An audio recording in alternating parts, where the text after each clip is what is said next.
6 hari pada bulan Syawal agar kebiasaan-kebiasaan zikir, kebiasaan tadarrus, sedekah, berbagi, kebiasaan bersabar, menahan amarah tidak dilupakan begitu saja setelah berlalunya Ramadan. Selalu eling lan waspada, ingat dan bersikap hati-hati adalah ciri yang paling dekat dengan takwa. Allahu Akbar, Allahu Akbar, Allahu Akbar kabira. Jamaah Id yang dimuliakan Allah.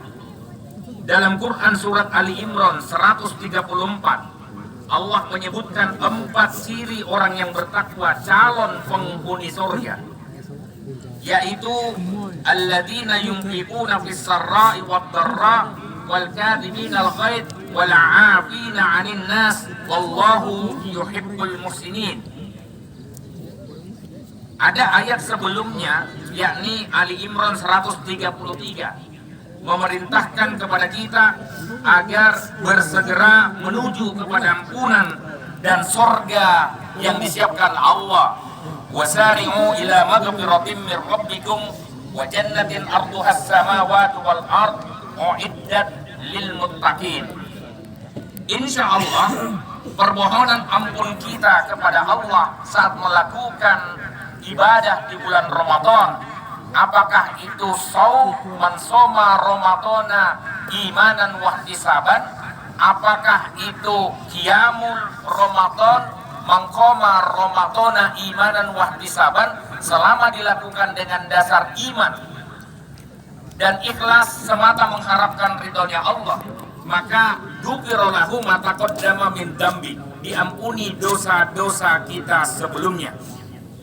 Oke, yang berkaitan dengan Allah sudah selesai. Tapi bagaimana dengan dosa yang berhubungan dengan manusia?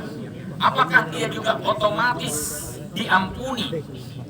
Itu sebenarnya digantungkan oleh Allah hingga ia menyelesaikan sendiri urusannya dengan orang yang dia buat masalah. Dan kenapa ayat wasari'u itu lebih sering dijadikan oleh para ustadz mubalik untuk disampaikan pada saat khutbah Idul Fitri ataupun pada saat halal bihalal. Padahal kalau kita lihat ayat ini berkaitan dengan orang yang menunda-nunda pertobatannya ketika dia sudah memperlakukan riba, menyebarkan pinjaman dengan riba yang adha'afa mudha'afa. Ali Imran 130.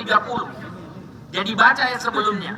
Nah, ketika ini turun, kemudian ada yang menunda-nunda pertobatannya. Terlanjur dia sebarkan uang, tapi kemudian dia hitung secara material, matematis. Rugi saya kalau langsung bertobat. Makanya dia tunda-tunda. Nah, ayat ini mengajarkan kita supaya jangan menunda-nunda. Kalau sudah sadar, sudah baik, sudah sekarang sur'ah ila maghfirah, bersegera untuk menuju pada ampunan Allah.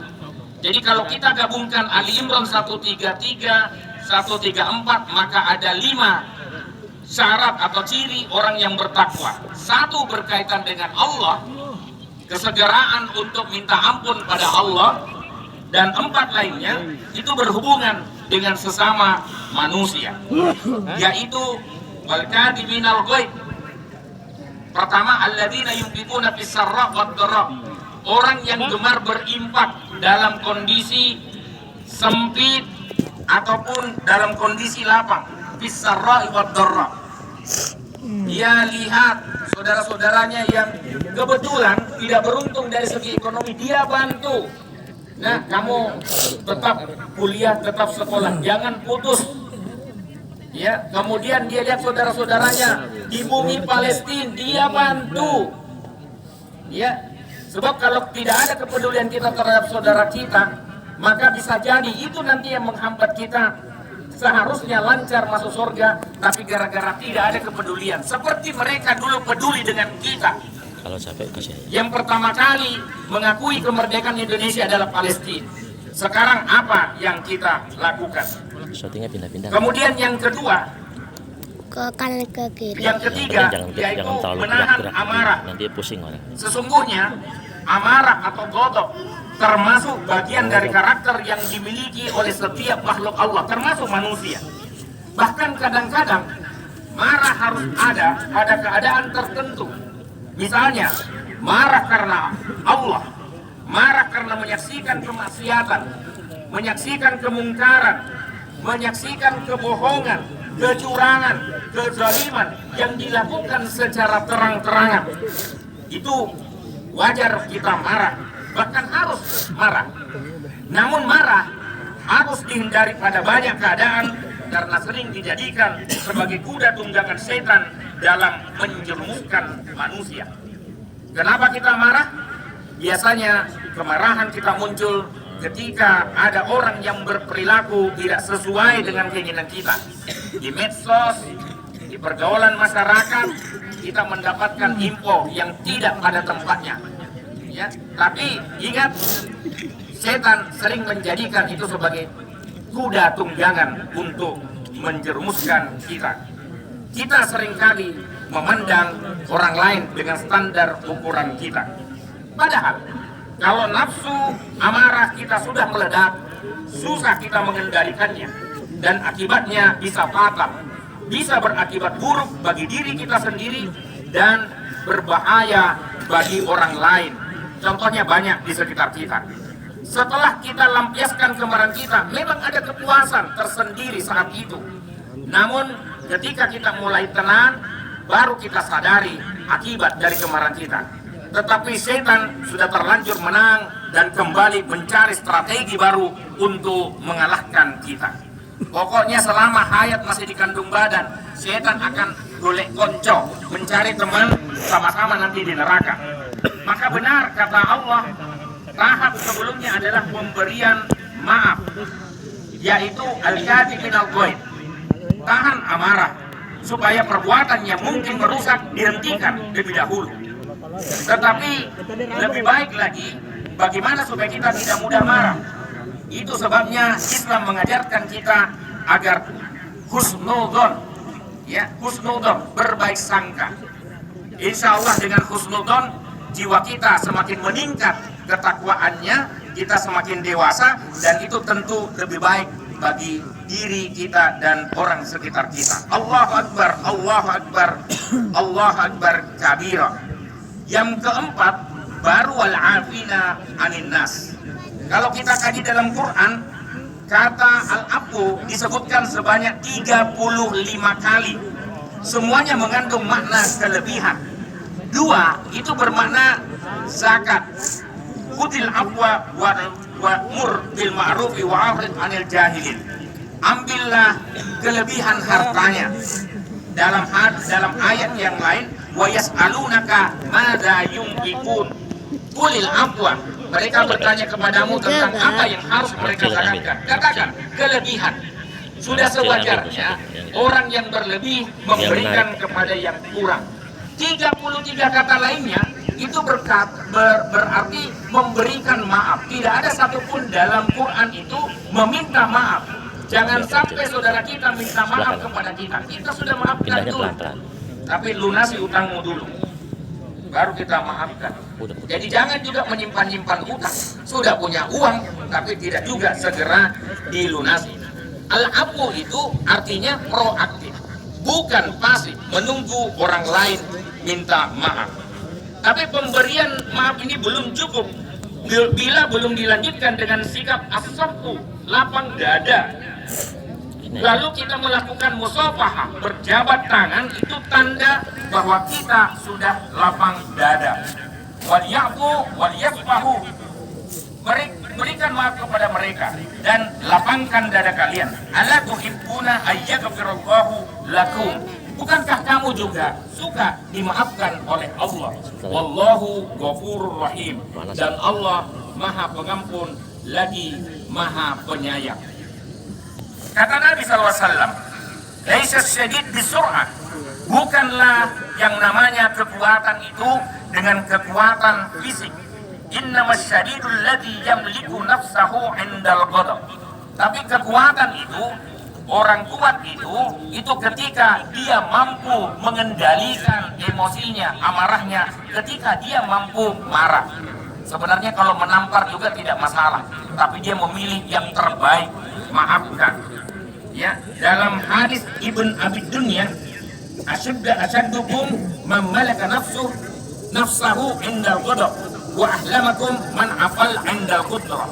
Orang yang paling kuat di antara kalian adalah yang mampu mengendalikan nafsunya ketika dia pantas marah, dan orang yang paling lembut adalah orang yang memaafkan ketika dia mampu. Allahu Akbar, walillahil hamd. Yang terakhir adalah wallahu yuhibbul muhsinin, dan Allah mencintai orang-orang yang berbuat baik. Alangkah leganya perasaan kita manakala kita menyaksikan orang-orang yang tadinya berseru dan saling membuka aib, setelah berakhirnya Ramadan, berakhir pula perseteruan mereka, saling menyadari kekurangan masing-masing, kemudian berlanjut dengan saling mengasihi, saling memberi, bahkan saling melindungi satu sama lain. Jika di bulan Syawal ini masih ada ganjalan dengan orang-orang yang pernah dan bahkan sering berhubungan dengan kita, kadang perlu kita ungkapkan juga apa yang selama ini menjadi ganjalan dalam hubungan kita. Ini supaya kejadian-kejadian di masa lalu yang bisa menimbulkan kesalahpahaman tidak diulang di masa yang akan datang. Termasuk kepada orang-orang dekat kita, orang tua kita, saudara kita, tetangga kita. Nabi SAW bahkan berkata, saking seringnya Jibril datang kepadaku, tetanggamu, sampai-sampai saya mengira tetangga itu bagian dari ahli waris, padahal tetangga sama sekali bukanlah ahli waris. Kemudian semoga dengan langkah-langkah sifat-sifat takwa yang bisa kita praktekkan bisa menjadikan kita menjadi orang yang aid, kembali kepada kesucian, wal faizin, dan orang-orang yang menang. Ja'alanallahu wa iyyakum minal aidina wal faizin. Apa itu cirinya? Innalil muttaqina mafaza. Sesungguhnya orang-orang yang bertakwa itulah yang mendapatkan kemenangan. Di dalamnya dia masuk surga, la yasma'una fiha lagwa wala kidzaba.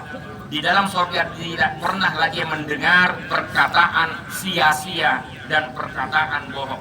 Jadi Bapak Ibu, jamaah itu semuanya, selama kita masih suka melakukan hal yang sia-sia dan berkata bohong, saya kira surga bukan termasuk diri kita. Akhirnya mari kita pungkasi khutbah ini dengan doa untuk kedua orang tua kita, anak-anak kita, dan saudara-saudara kita, teman-teman kita yang telah mendahului kita, dan untuk teman-teman kita yang masih hidup. Mudah-mudahan nanti Allah kumpulkan kita ke dalam surga sebagai orang-orang pemenang.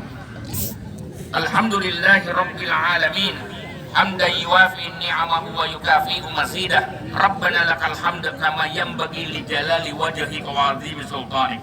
Allahumma salli ala Muhammad wa ala alihi wa sahbihi ajma'in.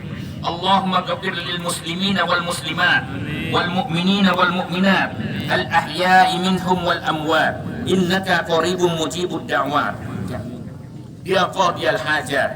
Allahumma antal malik la ilaha illa anta rabbuna wa nahnu ibaduk zalamna anfusana wa i'tarafna bidunubina faghfir lana dunubana jami'a fa innahu la yaghfiru dunuba illa anta. Ya Allah, Ya Rahman, Ya Rahim, Engkaulah Malik, penguasa sesungguhnya. Tidak ada Tuhan